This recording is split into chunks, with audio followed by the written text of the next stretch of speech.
Donc vous êtes prêts pour cette belle journée, bien ensoleillée. Ce soir il va faire chaud, les gens vont sûrement être également en pleine forme. Ça fait 3 jours que le Pruneau Show est maintenant en place. Les gens sont, on l'a bien vu, hein, très, on va dire, impatients de vous recevoir. On a eu beaucoup d'appels sur notre station de radio pour connaître votre heure de venue. Ouais. Vous êtes OK?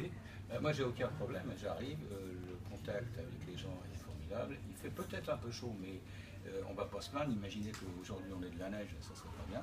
Non, non, ça fonctionne très bien. On aurait pu avoir des orages, de la flotte et tout va bien. Vous êtes en tournée spéciale ou c'est Non, 24-24, non, 365 jours? Non, c'est exceptionnel. Agen, c'était exceptionnel. Les tournées reprennent à partir d'octobre. D'accord. Au niveau des chants, que vous allez, des chansons que vous allez donc chanter, on va retrouver bien sûr les bonnes vieilles chansons traditionnelles. Vous savez, quand on a la chance de faire certaines chansons qui deviennent des succès et qui rentrent dans la mémoire collective de certaines familles, on les chante pour la vie entière. On les coupe pas, on les mélange pas à d'autres. Mon vieux, la tendresse, le gitan, je t'aime, tu vois, faut pas pleurer comme ça fait partie du tour de chant avec d'autres chansons, bien sûr. Un orchestre avec vous? Ah oui, ils sont nombreux. Ils sont 13, hein, 12, 13. Ils sont 13 aujourd'hui, ça porte bonheur. Avec vous toujours à la guitare de temps en temps aussi? Oui, de temps en temps, je joue de la guitare. J'ai la chance d'avoir une bonne équipe et ça va. Je suis bien moins bon guitariste qu'ils ne le sont eux, mais ça va très bien. Alors, petite question également, on voit que vous travaillez en famille, ça fait plaisir également de voir une équipe soudée. C'est-à-dire, j'ai des enfants, sur les 7 enfants, il y en a 2 qui s'intéressent directement à ce qui est le spectacle. Il y a Emmanuel qui est dans la communication, mais qui aime bien venir chanter avec papa. Joël, lui, il est dans la production et c'est sa passion. J'en ai un autre qui s'appelle Gabriel, qui fait des musiques, qui fait plutôt la musique et qui se tourne dans le cinéma. Et le petit dernier, lui, c'est la communication et l'image. Les plus grands sont moins branchés. Vous nous expliquez un petit peu comment va se passer cette soirée? Vous avez un ordre au niveau des différentes chansons? Non, mais de toute façon, il y a toujours un ordre. On ne fait pas le côté anarchique, on va chanter comme ça vient. Non, ça ne se fait pas ça. Il faut vraiment que les chansons soient calibrées, calées les unes par rapport aux autres, parce qu'on ne peut pas avoir 2 chansons dans les mêmes tempos, 2 chansons qui parlent d'un sujet proche. Non, ça ne se raconte pas. C'est comme si vous étiez invité à dîner ou à déjeuner chez quelqu'un. On ne va pas vous filer le rôti avant les entrées et le dessert au milieu du poisson. Donc il faut qu'il y ait une espèce de logique, de chronologie et que tout ce qui se passe en complicité, en émotion et en don les uns par rapport aux autres, ça se passe dans une question de logique. Moi je me demande toujours, avec la carrière que vous avez, plein d'autres aussi chanteurs, comment on fait pour ne pas être lassé, continuer à monter sur scène?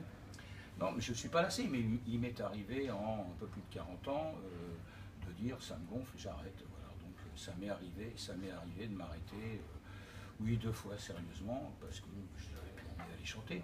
C'était pas le fait d'aller chanter qui était un problème, c'est pas le fait d'aller sur scène qui était un problème, c'est tout ce qu'il y avait autour. Alors il y avait des problèmes avec les musiciens, il y a des problèmes au niveau de la structure de la route, de l'organisation, des agents, des trucs comme ça.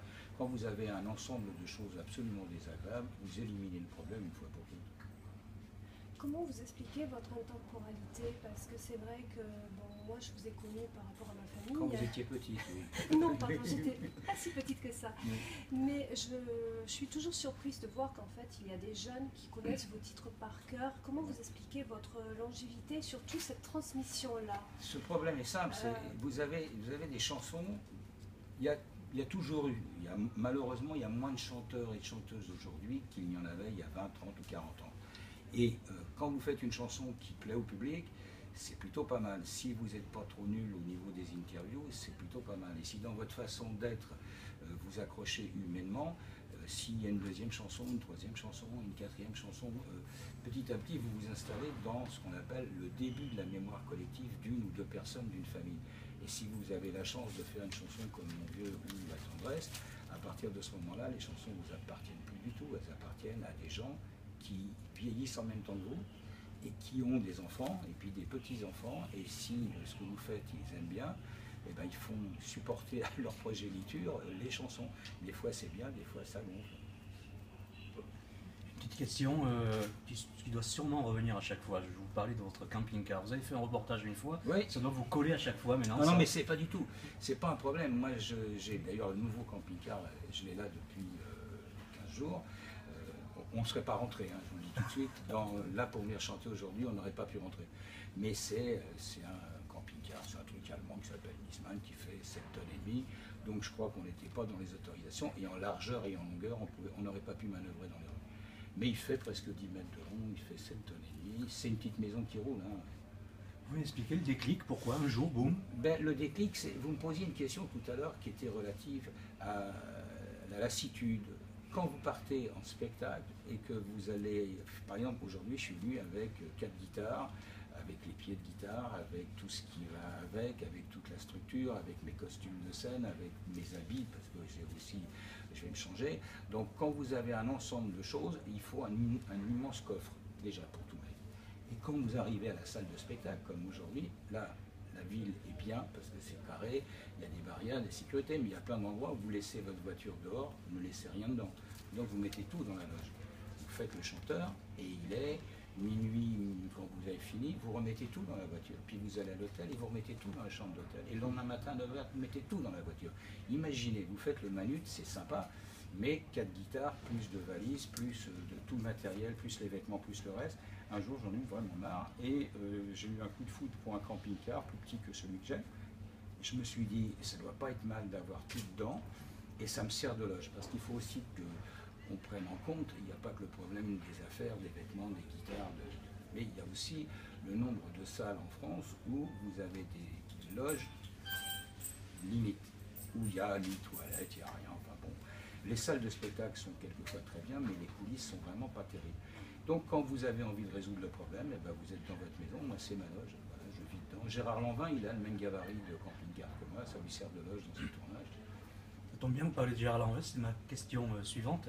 J'ai été surpris, alors agréablement surpris, de vous voir au cinéma, aux côtés de Gérard Lanvin. On peut parler de cette expérience? Oui, c'était une parenthèse, c'était un truc amusant, c'est pas mon métier le cinéma, mais on m'avait demandé si j'acceptais de faire un film, parce que Jean Becker voulait que je fasse un petit rôle comme copain de Gérard Lanvin. Quand on me dit Becker et Lanvin, je dis oui, donc j'y suis allé. Ça m'a pas pris beaucoup de temps, mais c'est pas mon truc le cinéma. C'est un métier sérieux. Un bon moment quand même.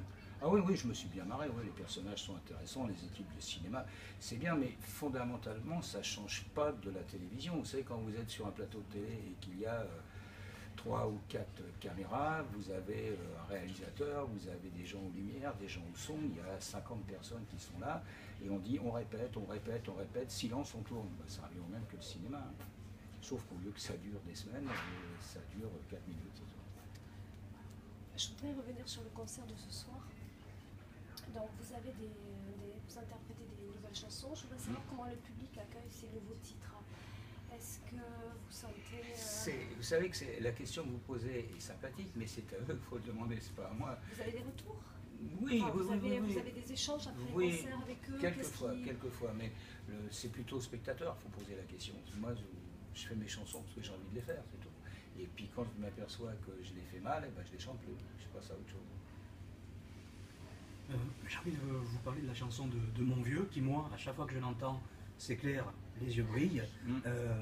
Vous gérez encore ce moment avec, sûrement, vous les voyez, ces gens, les spectateurs, qu'est-ce qui se passe? Mais toujours, parce que cette chanson, elle a 40 ans, 42 ans, je crois. Elle est sortie en 73, donc elle a 42 ans. Quand j'ai enregistré et fait cette chanson, c'est vrai qu'à l'époque, on m'a dit, on te la laisse enregistrer, mais ça ne marchera pas parce que c'est démodé. Donc c'est sympa. La chanson, j'avais pas de fils. Mon fils, le plus âgé, est né peu de temps après, il va avoir bientôt 40 ans. Il y a des choses que j'ai comprises différemment, et puis au fur et à mesure que le temps passait, j'ai assimilé certaines sensations. J'ai beau avoir écrit le texte sur un texte qui existait déjà de Michel Senlis, mais qui ne parlait pas du tout de ce que je traite. Les années ont passé, et puis je me suis aperçu que dans plein de familles, la chanson a fait mouche, parce que c'était la chanson préférée du grand-père, parce que c'était la chanson préférée du père, parce que des choses émouvantes comme les enterrements où les hommes demandaient d'être enterrés avec cette chanson. Bon. Alors petit à petit, vous vous posez des questions, puis vous vous dites que c'est plus une chanson comme les autres, elle appartient aux uns et aux autres, et en fonction de ce que vous ressentez, les mêmes mots ne suggèrent pas les mêmes sensations, mais l'émotion, elle parle toujours de la même chose. Vous disiez tout à l'heure, à un moment, la chanson, elle vous appartient plus, et celle-là, c'est le cas? Ah oui, complètement, c'est une chanson qui ne m'appartient plus depuis très longtemps. Oui.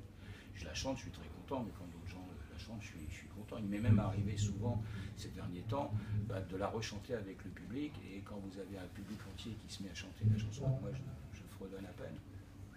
C'est un coup d'émotion qui est impressionnant quand même. Dernière question en ce qui me concerne, on va parler un petit peu du pruneau. Pruneau, vous avez déjà goûté? C'est quelque chose que vous aimez? Mais je le connais. Le pruneau, alors chaque fois que c'est un gag avec mon épouse, chaque fois que je rentre, je me dis, est-ce qu'il y a une tarte au pêche, une tarte au pruneau, il y a quelque chose? Non, mais on va peut-être y avoir droit ces jours-ci quand même. Daniel Guichard, merci, puis bon concert. Merci, c'était un plaisir.